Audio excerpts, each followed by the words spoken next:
Vous allez peut-être pousser votre caddie ce matin pour aller faire vos courses ou pendant les vacances. Est-ce que vous êtes dit, tiens, la facture a grimpé? C'est peut-être votre cas, Emmanuel Dutheil. Bon, en tout cas, il faudrait être assez aveugle pour pas s'en rendre Pour pas compte. s'en rendre compte, les prix des fruits et légumes a augmenté.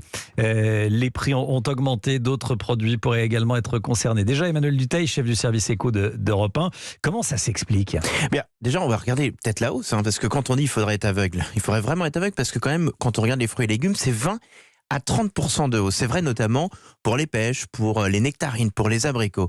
La raison, Romain, elle est très simple, c'est qu'on a moins produit à cause des conditions climatiques. On y pense moins, mais cette production en baisse va aussi faire augmenter les prix de tous les produits qui intègrent beaucoup de fruits. L'exemple le plus criant, c'est celui par exemple des confitures. Chaque pot va prendre quelques centimes de plus dans les semaines à venir. C'est ce que nous disait notamment le patron de Lidl ce matin, qui était l'un de nos invités dans la matinale de Dimitri Pavlenko. On peut aussi citer l'exemple des pâtes. Là, c'est à cause de la production de blé qui a été moins importante. On estime qu'une hausse de 10% du prix d'un paquet de pâtes est attendue. Et c'est quand même très important. Alors là, vous allez peut-être me dire, il ne parle que de centimes, mais accumulés, ce sont des euros en plus sur un ticket de caisse. Surtout que ça va s'ajouter à des hausses dues cette fois à la pénurie de matières premières venues de l'étranger. Même si ça devrait se résorber au début de l'année prochaine, il faut s'attendre donc à voir nos tickets de caisse progresser.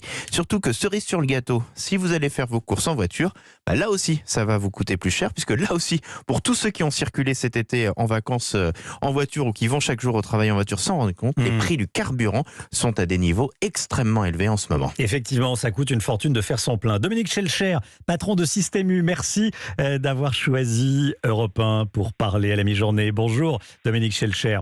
Vous entendiez Emmanuel Dutheil, plus 10% pour les pâtes, plus 20% pour le pot de confiture. Et comment ça va se passer chez Système U, Super U, Hyper U? Concrètement, on n'en est pas encore à la traduction de ces hausses à l'achat au niveau des clients. Nous sommes en train de discuter avec nos fournisseurs et je dirais aujourd'hui pas de panique. Les choses vont progresser doucement, je dirais. Si vous voulez, rappelons tout d'abord que depuis le début de l'année, les prix dans la grande distribution française n'ont pas augmenté, voire ont même légèrement baissé. Et ça, c'est le travail de nos enseignes, de Système U en particulier, de faire l'amortisseur pour les consommateurs. Nous sommes tout à fait conscients des difficultés de pouvoir d'achat de nombreux Français et nous ferons tout pour amortir ces hausses et prendre notre part d'ailleurs. Je vous donne un exemple, c'est vrai, mais c'est vrai chaque année, les fruits et légumes. Les fruits et légumes, il y a des perturbations climatiques chaque année. Une fois, ça va être un fruit, une fois, ça va être un légume. Ce que nous pratiquons chez Système U, c'est par exemple de proposer à nos clients 5 fruits et légumes à prix coûtant chaque semaine. Ça veut dire que nous ne prenons pas de marge. Nous acceptons la hausse auprès du producteur, nous lui payons plus cher. Nous ne prenons, nous, pas de marge. Comme ça, le consommateur continue à avoir un produit au bon prix. Est-ce que vous allez serrer la vis à vos fournisseurs, peut-être comme tous les autres distributeurs dans la grande distribution? Alors, ce sont des discussions permanentes quand il y a un peu plus de tension que d'habitude. Ces discussions sont en cours avec les uns et les autres. Aujourd'hui, on n'en a pas le résultat. Et encore une fois, on saura faire la part des choses.